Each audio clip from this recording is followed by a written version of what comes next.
Lord of the Rings set may have been one of Magic the Gathering's biggest releases ever, with all the hype around the One Ring and serialized ring cards, but it's not finished yet. As we know, this November, the set will be getting a re-release with new collector boosters that don't include serialized cards, and scene collections, which are basically going to include promo sets as well as a few packs and some other accessories. A few weeks back, there were leaks that I have not yet been able to fully confirm, but they look legit enough for 3 of the 4 scene collections, including the scene collection Flight of the Witch King. In today's video, we're going to take a look at the 6 cards that were leaked or spoiled as promos in this set. Again, taking it with a grain of salt, but I think it's safe to say they are legit. Let's jump into the video.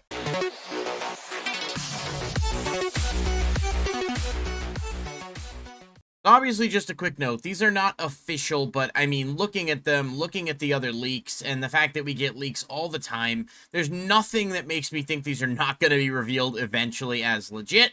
But I just want to put that disclaimer out there that there is a small possibility that they are not real. Now, assuming that they are, and looking at these scene collections, I didn't realize when they were announced that we're actually getting new cards. I thought it was just going to be like some set boosters and a bit of art stuff. Getting new cards is huge, and getting new cards that are pretty freaking ridiculous, like some of these, is even bigger. And we'll take a look later in the week at some of the other scene collections as well. But let's jump into this and just kind of start looking at the cards, and then we'll talk about sort of the implication and what these mean. So first up, we've got Fell Beast of Mordor, and this is 2 black flying and devour 1, which is, as this creature enters the battlefield, you may sacrifice any number of creatures. It enters the battlefield without many +1/+1 counters on it.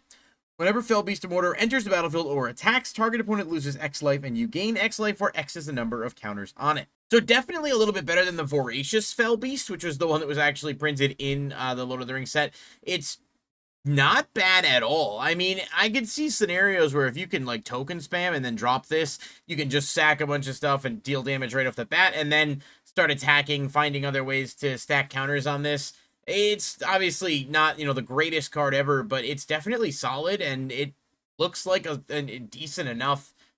It's nice to see the Devour mechanic kind of get a little bit of love. I can't think of too many other Devour cards off the top of my head. I know Bloodsport Thrinax, I think it is, but I don't know too many other ones. So it's cool to see that mechanic getting a little bit more love. And while this isn't like the greatest card ever printed or anything, it's definitely still pretty good.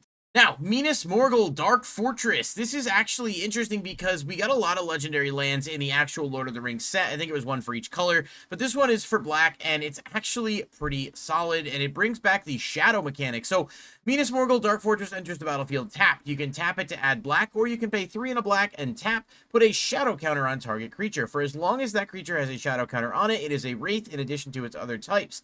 A creature with a shadow counter can block or be blocked only by other creatures with shadow. So I don't even know when the last time his shadow actually was printed on a card. Somebody might know better than me, but it's a pretty cool mechanic. Obviously, along the lines of horsemanship and, I guess flying to an extent. But, generally speaking, there's a lot less creatures with shadow. One of the cool things you can do with this actually is make it so that, you can put a shadow counter on the opponent's creature, and then that creature can only block creatures you have with shadow, so you can basically like swing for game, pushing over stuff. More often than not, it's going to be good to turn your stuff into wraiths, and then they'll get buffs with NAZGUL, among other things. I definitely think this is a pretty cool card, and being able to make your stuff kind of unblockable is certainly not something to scoff at, and yeah, I just think it's a pretty decent card, obviously, for Commander. The one thing I just want to note quickly in case people are curious, all of these cards, as far as I am aware, are not modern legal. They are only going to be legal in Eternal formats. This is because they have the set code LTC in the bottom left, meaning they are part of the Lord of the Rings Commander expansion, and therefore not part of the, I think it's LTR, for the regular set. So none of these will be modern legal unless they announce otherwise. I also don't know if any of these are going to be in the new release of the collector boosters in November, or if they're just going to be in these scene collection boxes, but I will say it would not shock me if they did decide to put them in the November collector boosters. That's a while away, so we'll have to see what the decision is on that. Mordor on the March. This is 3 black-red sorcery. Exile a creature card from your graveyard. Create a token that's a copy of it. It gains haste until end of turn. Exile it at the beginning of the next end step, and then it has Storm. So this is actually a pretty cool concept. It's not really a reanimate, but it is a way to get creatures in your grave back on the field, and kind of not for the biggest mana investment, but I think the Storm element of this is what makes it really intriguing, because if you can find ways to play some lower cost stuff before you play it, you can just make copies of different things. You can, I mean, Lord knows black and red have access to some really powerful creatures, especially dragons and demons and a billion other really strong cards that you can make copies of and bypass their mana costs and restrictions. And obviously giving it haste is solid as well. I kind of like this. I don't know if the cost is going to be a little too high, but the fact that it has Storm, I think there really are some ways to utilize this, especially later in games if you have ways to fill up your graveyard quickly. Call forth the Tempest. This is 5 and 3 red, and it is a sorcery that has double cascade. So right off the bat, when it's activated, you cascade twice, which is pretty impressive. And then Call Forth the Tempest deals damage to each creature your opponents control equal to the total mana value of other spells you cast this turn. So, of course, when you're cascading, you are going to still be able to cast those other ones without paying their mana cost, but their mana value will still be factored in when determining that. So it's basically a board wipe that costs 8 in most cases, assuming you hit a creature or something of high value cost. But it also just lets you dig into the deck for all kinds of things. Basically, it does have to be something that has less cost, so anything 7 or lower, and you're doing that twice, that opens up a bunch of different possibilities. And while it is a bit steep in terms of its cost, there's got to be ways to reduce it, or perhaps even utilize, different things to maybe cheat it out or reduce the cost. It's certainly an interesting card at the very least on paper, and I'm kind of excited to maybe theorycraft with this one a little bit and see what type of impact it might have. Next up, we've got NAZGUL BATTLE-MACE, and this is actually a really cool card. It costs 5, and it is an artifact equipment that says, equipped creature has Menace, Death Touch, Annihilator 1, and whenever an opponent sacrifices a non-token permanent, put that card onto the battlefield under your control, unless that player pays 3 life.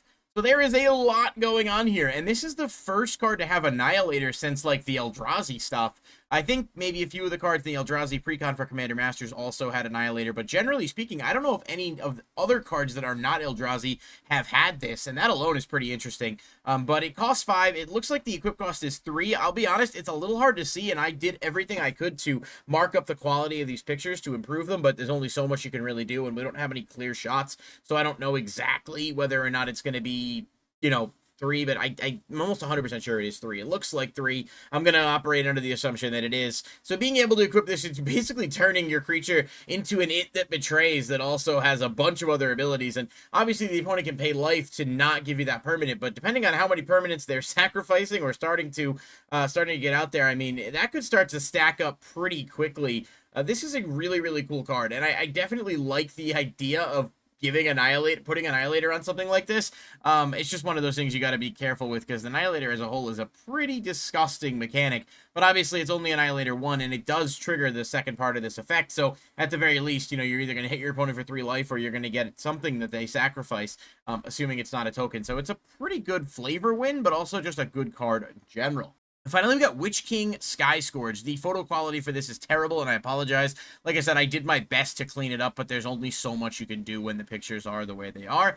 This has flying and says, whenever you attack with one or more Wraiths, exile the top X cards of your library, where X is their total power. You may play those cards this turn. And then it has Undying. Basically says, whenever a creature dies, if it had no +++ encounters on it, return it to the battlefield under its owner's control with a +++ encounter. First of all, this is really cool because it actually is nice to see more Wraiths. Obviously, with NAZGUL being able to buff Wraiths, there's a limited number of them. You might have to play some Changelings if you really want to make that work in some kind of NAZGUL Wraith tribal. But seeing another card here is cool. This is 5 black-red, just for the record. The mana cost is pretty hard to make out there in the top right-hand corner, so it is a little costly, but it can basically impulse draw you for a shit ton of cards, which is really impressive. It doesn't bypass their mana costs or anything, but I mean, I don't know, having access to dig deeper into the deck and get access to stuff just for attacking, and based on the total power of the number of Wraiths, if you're late in the game and you get mana starting to stack up, you can really make use of this, I think. So it's absolutely a really strong card, and it'll probably be an easy slot into anything that can play it. Alternatively, it might even be able to function as a Wraith commander, like if you wanted to play a different version of NAZGUL. I think the other one, I forget its name, Lord of the Phantoms. I'll put a picture of it up. I can't remember exactly what it's called.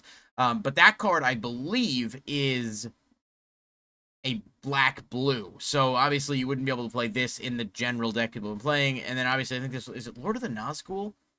I don't know. There's a couple different ones. But either way, I don't know if it fits into the existing color combinations. But certainly a decent card, without a doubt. And in certain strategies, I think will fit in quite nicely.